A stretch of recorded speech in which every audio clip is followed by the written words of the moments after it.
검사장을 평검사로 전보하겠다라는 이런 발표가 나온 상황에서 검사를 하고 싶겠습니까? 앞으로도 집단적으로 일종의 이지매 같은 걸 하는 상황에서 그럼 앞으로 검찰에 남아 있선들 무슨 일을 할 수 있을까라는 자괴감의 표현으로 저는 보고 이미 검사장급뿐만 아니고 평검사들도 엑소더스가 시작됐죠. 시작이 됐습니다. 그래서 사실은 거의 대한민국의 사법부는 무력화 시키는 무법천지에 거의 10개월이 저는 될 것이다. 그렇게 보고 있습니다. 예산 심사를 하면서 어떤 조항을 넣었냐면 민주당 쪽에서 정치적 이유로 집단행동을 하면 특활비를 주지 않겠다 이런 표현을 넣었습니다. 저희가 보기에는 이재명 대통령 재판 관련된 부분에 대해서 소위 토를 다는 검사나 판사들에 대한 압박은 전방위적으로 무자비하게 헌법정신 이런 거 다 필요 없이 계속 진행될 것이다. 지금 그렇게 보고 있거든요. 민주당의 그 일련의 무리한 행동들이 결국은 저는 정권에 매우 부정적인 영향을 미칠 것이다. 또 길게 보면 오늘의 이 사태가 정권의 몰락으로 갈 수 있는 단초를 제공할 수도 있을 것이다 라는 생각을 하게 됩니다. 왜 항소 포기 결정을 하게 됐는지 도무지 우리는 이해 못하겠다라고 하는 것을 항명이라고 표현하고 항명으로 규정하는 것에 거치지 않고 또 인사를 통해서 이를테면 검사장을 평검사로 전보하겠다라는 이런 발표가 나온 상황에서 검사를 하고 싶겠습니까? 저는 그런 상황에 지금 처해져 있다라고 보고 있고 앞으로도 이제 저는 두 가지라고 봅니다. 이런 식의 압박에 대해서 도무지 이거는 이해도 할 수 없고 납득도 할 수 없는 일이다라는 것 하나, 그것에 대한 반발의 울분의 표현, 울분의 표현인 하나가 있는 것이고요. 앞으로 본인들이 소신껏 일할 수 없다, 독립적으로 일을 할 수 없을 것이다.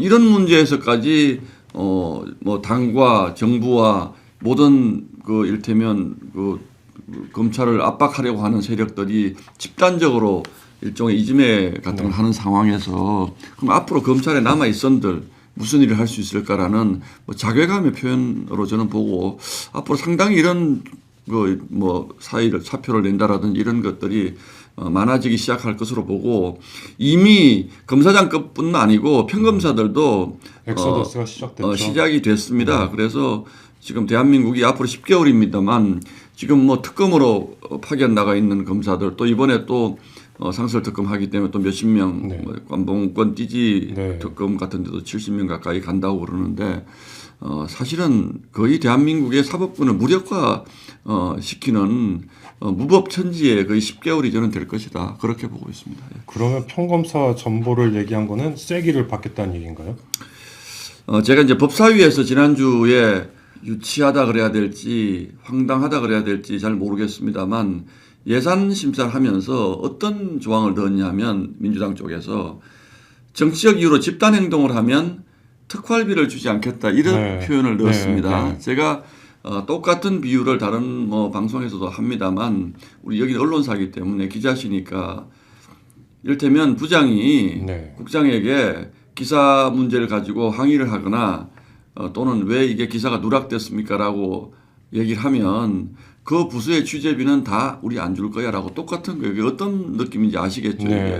있을 수 없는 일입니다. 이게 일을 하지 말아라는 것이고 저는 그 작은 국민 입장에서 보면 특활비라고 하는 것에 대한 부정적 인식이 있기 때문에 굉장히 작은 부분이라고 생각할지 모르지만 사기에 엄청나게 큰 영향을 미치는 부분들이고 또 민주당은 늘 이렇게 얘기합니다. 검사는 검찰총장과 검사라면 돼 있기 때문에 검사장이라고 해서 검사로 가는 것 아무 문제 없다. 이렇게 얘기를 하지만 이게 왜 하필이면 대장동 재판 항소 포기 이후에 이런 것들을 하냐 이거죠. 그래서 저희가 보기에는 이재명 대통령 재판 관련된 부분에 대해서 소위 토를 다는 검사나 판사들에 대한 압박은 전방위적으로 무자비하게 헌법정신 이런 거 다 필요 없이 계속 진행될 것이다.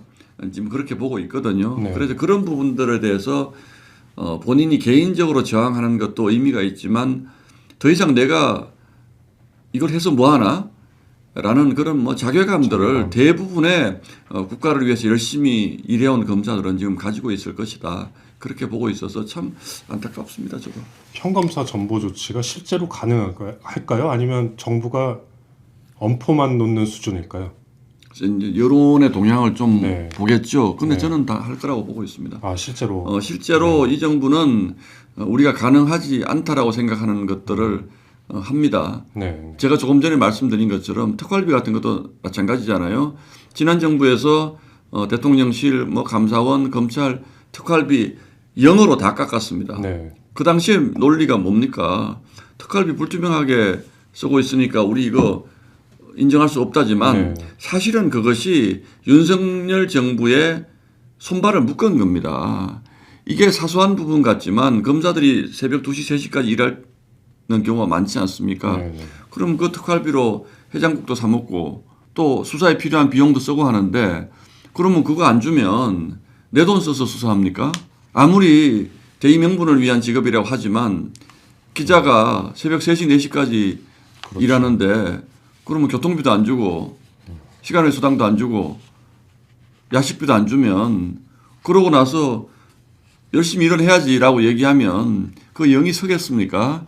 이런 부분들을 민주당은 너무나 아무렇지도 않게 하면서 다른 논리를 가지고 이건 그것 때문에 하는 것이 아니고 검사장에서 평검사로 전보하는 것은 법적으로도 아무 문제가 없어 라고 얘기를 하고 있지 않습니까? 네. 그렇기 때문에 저는 할 거라고 보고 있습니다. 예. 평검사 전보 조치 실제로 실행에 옮겨버리면 정부가 대장동 일당을 변호한 듯한 이미지를 주지 않겠습니까? 그렇죠. 그래서 저는 민주당이 이 대장동 사건에서부터 비롯된 민주당의 그 일련의 무리한 행동들이 결국은 저는 정권에 매우 부정적인 영향을 미칠 것이다. 또 길게 보면 오늘의 이 사태가 정권의 몰락으로 갈 수 있는 단초를 제공할 수도 있을 것이다라는 생각을 하게 됩니다. 물론 뭐 인사 문제를 가지고 많은 분들이 뭐 검사가 검사장 하다가 평검사 갈 수도 있지 이렇게 얘기를 하는 것은 국민들 입장에서 보면 크지 않은 문제라고 느껴질 수도 저는 있을 것 같지만 그러나 이런 것들이 의미하는 전체적인 공직사회 분위기 뭐 최근에 휴대전화 네. 그 검사하겠다라든지 이런 것들과 연결이 되어서 전체적인 공직사회 분위기가 굉장히 위축되는 것이고 공직이 위축되는 것이 결국은 민정부서가 위축되면 국민들의 민생이 위축되는 것이고 수사부서가 위축되면 범죄자가 활개를 치는 것이고 외교부서가 위축이 되면 외교활동이 잘 안 되는 것이고 그래서 공직이 중요한 것 아니겠습니까? 네. 그래서 그렇게 갈 것이라고 보기 때문에 제가 기존에 얘기했던 것들 이재명 대통령이 되면 본인의 사법 리스크 때문에 국가 전체가 굉장히 혼란 속으로 빠질 것이다라는 그 실제적인 현상이 지금 나타나고 있다. 저는 그렇게 보고 있습니다. 예. 평검사